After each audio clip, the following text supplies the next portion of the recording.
Hey there, it's JohnBerry555, and the trailer for The Mandalorian Season 3 just dropped. The official trailer is here. The link will be down below so you can watch it yourself. But let us get on in and let's react to it. Let's see what they got for us. Let's just react with the very first frame. Looks like a desert planet. Star Wars desert planets. They go quite well together in many regards. But let's see. Okay. My people are scattered. Okay.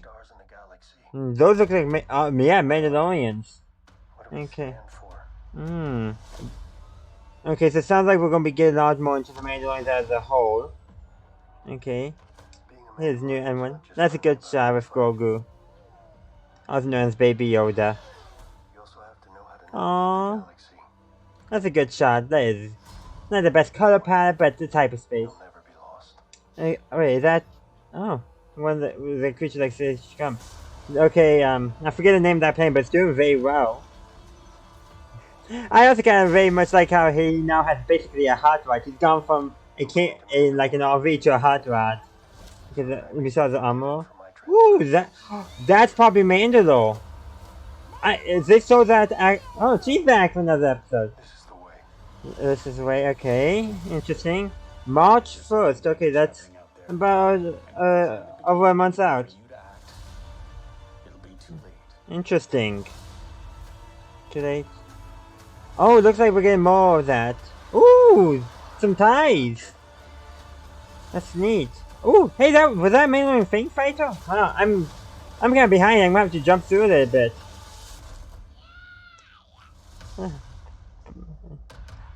Interesting. That's interesting. He's getting a knack of the Force. Okay. Interesting. I'm also noticing some changes in the music. Very much is the Mandalorian theme. Let's listen to that again. Yeah, it's not the same theme. It's been undergone a transformation in some form, and that makes sense. Seems like the story is expanding. So it seems like the story is expanding, which does make sense. Larger Star Wars show, that's the way it goes. Season 1 has often been the more closed-in show, then they start expanding more and more as the season goes on. Star Wars Rebels is a perfect example of this, and we're likely to see that in others. They did somewhat in Resistance as well, but not to the same extent. And we did see how Season 2 of The Mandalorian was larger in scope than Season 1. Season 3 looks like that is continuing that trend. But let us just jump through this. So, let's see. Yeah, I had already... So this plan, I forget the name of the plan, but you know, where the main enclave was in Season 1. That plan has done especially well now. Look at that. Grief has definitely become a very good leader for them. Prosperity and all that. We get the armor back. This shot is the one. I'm thinking this is Mandalore. Could it be Sundari, or is it another Mandalorian city? I don't know. Sundari is the capital of Mandalore from the Clone Wars and Rebels as well. If this is Mandalore, that is amazing, because I would have expected they would have wanted to show something like, wait to show this in the actual series, not in a trailer. So this is what I'm thinking is, this is impressive. Now it could be something else, it could be another city, but they like I think it was the armor mentioned that Mandalore was glass, so it's basically gone roughly, the plan and all that, like deserted and all that. But Bo-Katan thought otherwise from conversations in Season 1. And then Boba Fett had something about it, he said too, I can't remember exactly what, but that's not the point. The point is, they seem to be actually showing us Mandalore here, which is quite surprising. But it does seem like then he's having to step up to the challenge and lead Mandalore. Now the question is, where will Bo-Katan fall on this? And I recently actually just watched the rewatched the final 4 episodes of Star Wars: The Clone Wars, and there's this one important line from Bo-Katan about herself, where she wishes she was good at something other than war. That's very self-reflective, and in some way could explain how she became such how her depiction in Rebels is different than her depiction in the earlier season of the Clone Wars, and then her subsequent depiction here.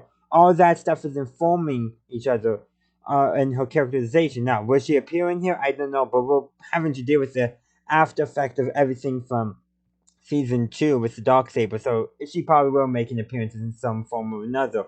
I didn't catch a glimpse of her in the trailer, but because a lot of people are like, well, she's gonna be a villain for ally to Djarin. What is she going to be? A villain, protagonist, antagonist? Like, what is she going to be? Supporting character? But that line does show as she essentially once she got the same position her sister once had, leader Mando. I think that revealed to her that there's a lot more to being Mandalorian than just fighting, even though fighting is a big part of being Mandalorians. Does seem like that informative character and could, help soften her approach with Din. Like, well, he wanted, I'm gonna help him. Could be her mentality. Help him be the best leader or whatever. Like, we don't know. But having rewatched that the final arc, Siege of Mandalore arc of the Clone Wars, did get me to think about this once again and her characterization and how her characterization in the Mandalorian is going to affect Din's character development, character journey. Is she going to serve as a foil for him, as a warning for him, or as a mentor? Like, we don't know, and that's exciting. And of course, we also have the factor of the armor, like what role is she going to play? Because obviously she's much more and for that better term, traditionalist than Bo-Katan. Like, could that be like the angel and the devil on Din's shoulder, metaphorically speaking, give him different ideas on how to go forward and actually lead Mantle? Like, could there be some conflict there? These are some interesting questions. Just this one image brought up, and that is exciting. And I would love to hear your thoughts on all this in the comment section down below. We also looks like we're going to go back to Tatooine, and why can't I remember her character? I just can't remember her character name, but I'm really glad that, like, she was, I think her character was just a spark of good, comedy relief, for lack of a better term, but I really do like that she's appearing once again, because she's just a fun character. Um, yeah. We get some excitement, of course. Firework display, who knows? This looks like Coruscant to me. I could be wrong, could be Hosnian Prime or some other city planet. Didn't catch that scene before.